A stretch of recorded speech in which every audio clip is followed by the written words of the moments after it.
अचानक ही ऊपर से एक लाइट जैसी आई हमारी गाड़ी पे, तो हमारी गाड़ी पूरी हवा में हो गई थी। हम पूरे के पूरे ऊपर गए और ऊपर से फिर डाउन नीचे आए जी। पापा को गले लगा कर रो भी नहीं सकते। हमारी इतनी की बदकिस्मती है। मैंने बहुत कोशिश की अपनी मम्मा को बचाने के लिए, ये करने के लिए। मेरी मम्मा शहीद हुई, इसके लिए ये मेरी खुशी की बात है। शेलिंग थी वो इतनी हॉट थी कि उनकी वजह से मेरी मम्मा का जो ब्लड था वो भी इतना वार्म हो गया था कि वो जैसे बबूले की तरह निकल रहा था उनके फेस से। और मेरे कपड़े सर से लेकर पाँव तक पूरी में खून के साथ भरी हुई थी। कुछ करना है, हमें बैंक कर दो, हमें सेव करो, हमें अलर्ट करो कि हम ये सब कुछ करने वाले हैं, अब अलर्ट हो जाओ आप। नरगिस बेगम की बेटी इस वक्त हमारे साथ मौजूद हैं। आपको बता दूं कि कुछ दिनों पहले जिस तरीके से हिंदुस्तान और पाकिस्तान के दरमियान आपस में झड़प दिखी, LOC के नज़दीक कई सारा तशद्दुद दिखा और कई सारे लोग जो है वो मारे गए, चाहे पुंछ की बात करें या फिर उड़ी की बात करें। उनमें से एक नरगिस बेगम जिनकी उम्र 45 साल है, उनकी बेटी सनम हमारे साथ मौजूद है।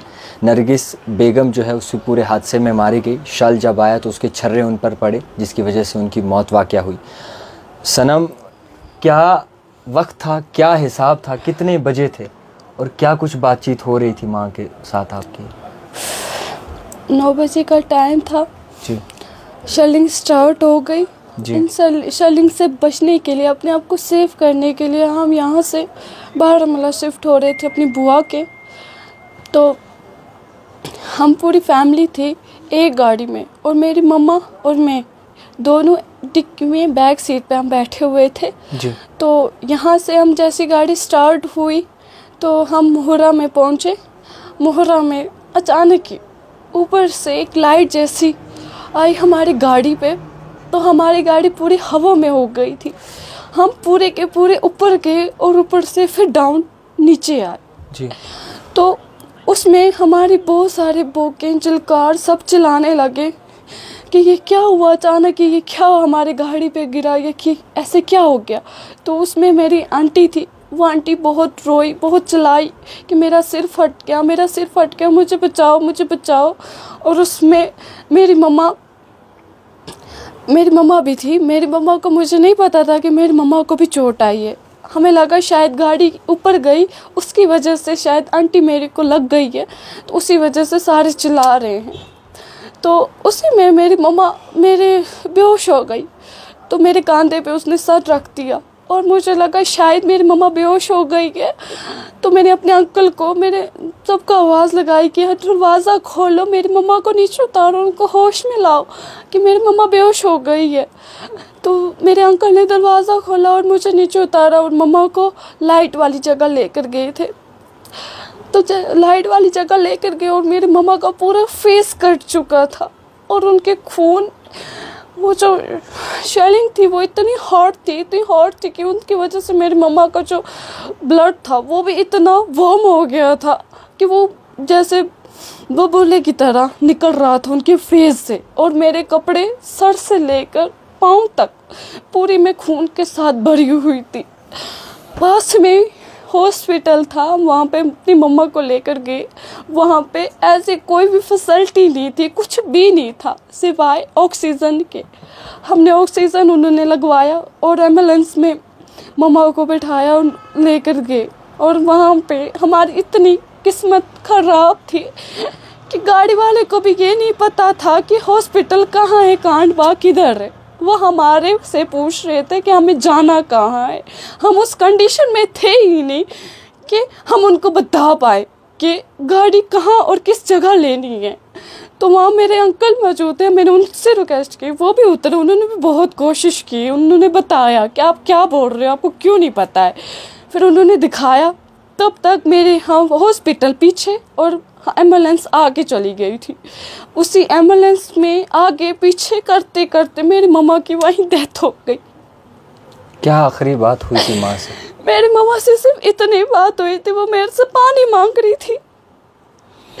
बचपन से लेकर आज तक उन्होंने इतने दर्द झेल कर हमें इतना बड़ा किया, सब कुछ खिलाया। एक मामूली सी नौकरी करती थी, वो भी जॉब गवर्नमेंट में 1000 रुपये पे।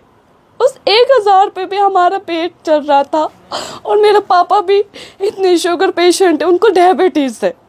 उनको भी हॉस्पिटल, जब से सुना था कि मेरी मम्मा को ऐसे हुआ है, वो हॉस्पिटल में एडमिट रहे। आज उनको हमने हॉस्पिटल से वापस लाया, वो भी डॉक्टर छोड़ नहीं रहे थे क्योंकि उनको 500 से ऊपर हो डायबिटीज़ हो गई है।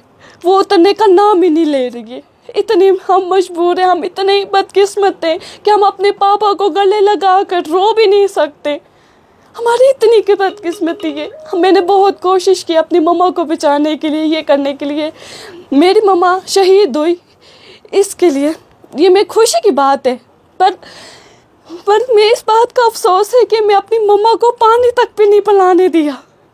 जंग करना है, कुछ भी करना है, पहले अवाम को सेफ तो करो। उन्होंने क्या किया है आपके लिए?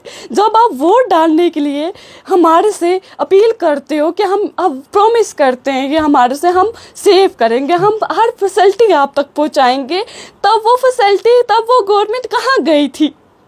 जब इतना सब कुछ हो गया हमारे साथ, हमारा साया हमारे ऊपर से चला गया, क्या वो हमारी माँ को वापस ला सकते हैं? हमें अपनी मम्मा को दे सकते हैं वापस? अगर ये सब कुछ करना है, हमें बैंकर दो, हमें सेव करो, हमें अलर्ट करो कि हम ये सब कुछ करने वाले हैं। आप अलर्ट हो जाओ, आप साइड हो जाओ, या कैसे अपने आप को बचाना है, क्या करना है, हमें कुछ पता ही नहीं है। सडनली ही जंग स्टार्ट कर लिया। इसमें अवाम की क्या गलती है? अवाम ने क्या किया था? दुरुस्त। आप हमें ये बताएं, गवर्नमेंट से मुझे ये अपील है कि वो ऐसा क्यों करते हैं? हमने क्या किया था? और ये जो बोलते हैं ना कि अभी भी भैया ने बोला कि शायद अदर कंट्रीज के ये बोलते हैं कि जंग करो, जंग करो, तो उनको बॉर्डर पे ला के छोड़ दो।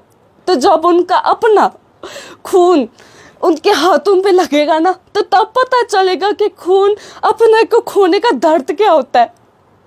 हाँ, जो कि विनती करती हूँ मैं उनसे, ये जंग वंग मत करो। अवाम को इस तरीके से। बहुत शुक्रिया वक्त देने के लिए सनम।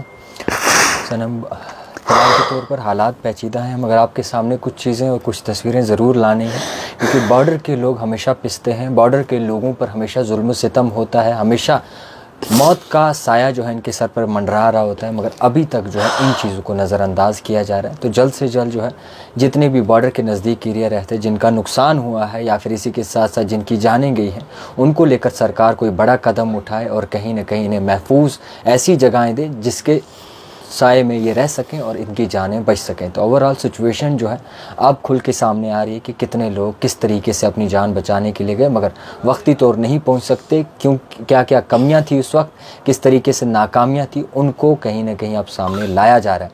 उम्मीद करते हैं कि इस खबर के बाद जो है कई सारी चीज़ें, कई सारे इक़दाम उठाए जाएंगे और वो सरकार जो दावा करती है कि जम्मू कश्मीर के नागरिक, जम्मू कश्मीर के कश्मीरी महफूज हैं, वो और ज़्यादा महफूज करने में जो है ख़ास मदद करेगी। देखते रहिए द टाइपराइटर जावेद खान के साथ।